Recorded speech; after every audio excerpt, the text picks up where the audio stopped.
Ladies and gentlemen, welcome back to Entrepreneur TV Middle East. We're giving you the latest scoop from Bridge today, straight from Abu Dhabi. And with me up next is Antwan Malouhi. He's the CEO of U92.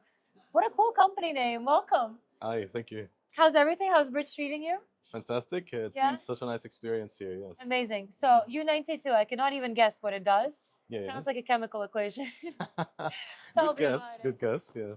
Well, it basically, it's the chemical symbol for uranium. And I would like to think about AI as a very powerful element or tool that shares specific, you know, properties with uranium, because you have to treat it carefully, and if it's done ethically and carefully, you can produce major amount of power, or you can use it in a bad way that can also obviously be catastrophic. So that's really where the branding comes from. Okay. Yes. And what do you guys do in U92? So I guess it's AI related. of course, yes. Yeah. So it's an enterprise AI company. We basically made a product that was Ethos AI, that was focused on fully sovereign AI for companies. So it's fully offline, fully integrated into an on-premise situation.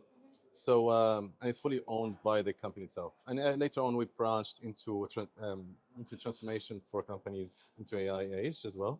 So we help them in different fields to prepare them to the future to come. Amazing, amazing. So you would be fine if I ask you a bit of an AI question set Of then, course, right? go for it. You must be an expert. So tell us, is AI more a hype or a substance in your opinion? And you could honestly answer very quick answers. You don't need to go too deep into it. But in your opinion, is it more of a hype or a substance now? No, I think it's going to be absolute substance, but depends how you use it. So if you're using it in a sense as a basic nice to have tool, like this major big companies, AI, ChatGPT, whatever, maybe it's going to be more of a hype. But if you integrate into your operation workflow, then it will definitely overpower you to a future. Yeah. Okay. Who do you think is winning the AI race? Is it big tech or is it startups? Well, it's. I mean, I'm biased in this situation. I would Yeah. say we're definitely winning, but yeah. Yeah. But at the same time, there's a lot of big tech that are completely revolutionizing the way that Absolutely. their efficiency, their programming, everything Yeah, yeah. with AI. Well, in my opinion, But but it starts from the startups, I guess. That's where Yeah. it all begins. Yeah, but I guess it's always about the motives as well. Like for example, our company's motive is more helping the business itself achieve their goals. We don't care about the data. We don't care about, but a lot of the bigger companies basically they care about maybe having somewhat of the best, fastest model, and that's where the race of AI is. From our point of view, our race is mainly from a different motives to actually have a product that is sustainable, that could integrate with small businesses for the future. So there is a bit of a race, but I also don't necessarily see a competition. I see it as two different fields going two different directions. I did speak the other day at Doers Summit with an accelerator here in the UAE, and they dealt a lot with AI in general and startups in AI. And I remember she openly told me that the biggest mistake she believes founders make now is that they create AI companies that are so diverse, and that you absolutely need to focus on a very specific sector where you want to integrate AI. Do you agree with this, or do you think that the more the merrier and is the same program that we just need to copy paste into different sectors? No, absolutely. I agree with what she said. And in my opinion about this is you need to focus on the value that the customer actually gets out of this. So it's not about making tools that are nice to have and fancy or whatever. It's about actually having a scalable product that actually focuses on solving a real world problem first. So we start with the problem, the need that the company has, and AI can be more of a way to achieve this. So I agree that you have to have a more specialized AI to solve certain problems if you want and stick to it. Because later on, maybe you have different tools to have the same, but as long as the problem is the same. So I agree with that, yeah. Okay.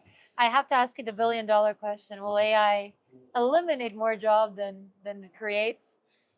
Well, look, I don't think so. I think AI will open opportunities. I'm more of an optimist in this field, right? So I think there's a lot to the world that we haven't actually discovered, and actually AI will help us discover a lot in the future. So I believe that this will eliminate some of the repetitive tasks that we spend on. And I think humans are very complex, beautiful species that in the future can explore and discover new things in the world. Of course. So I believe there's going to be beautiful things to come. And it's also about the right education, I think. Yeah, When you compare AI here in the Middle East and why it's developing so well compared to the AI in Europe, because we have the ministry here of AI. Of course. So we're taught very well how to integrate it and how to actually like operate it in the proper terms and how not to be scared of it. Whereas Absolutely, yeah. you're always scared what you don't know, right? And you're scared of Yeah, things it's that natural, you're just yeah, not. absolutely. Anyways, I'm not going to hold you for too much longer, but I have a couple of question sets. I need you to pick one question and then answer it. Mm-hmm. I promise you're fine. You're not going to cry. It's typical entrepreneurial questions. What's your question? Entrepreneurs born or made? What would be your answer? Made. Made. You want to elaborate? Sure, Yeah. go for it. I think being an entrepreneur, especially a successful one, is a very difficult endeavor in general. A lot of people can try to go in that field, but I think succeeding in that field is very difficult because it takes a lot of learning about yourself and working resilience and all this. And this doesn't come from from birth. I think this comes through life and always persevering and always being working hard. So yeah, it's definitely made, in my opinion. Yeah. At the same time, though, we do have some genes inside of us that are a bit more resilient and immune, I think, to a lot of things. Archetype, new personality. Yeah, exactly. But I agree with you. I think even if you're born predisposed to be a good entrepreneur, you still need to work a lot to reach that level. Absolutely. So absolutely. Guys, pleasure having you with us here today to many more interviews, and we wish U92 also the best of luck. Thank you so much. Thank you.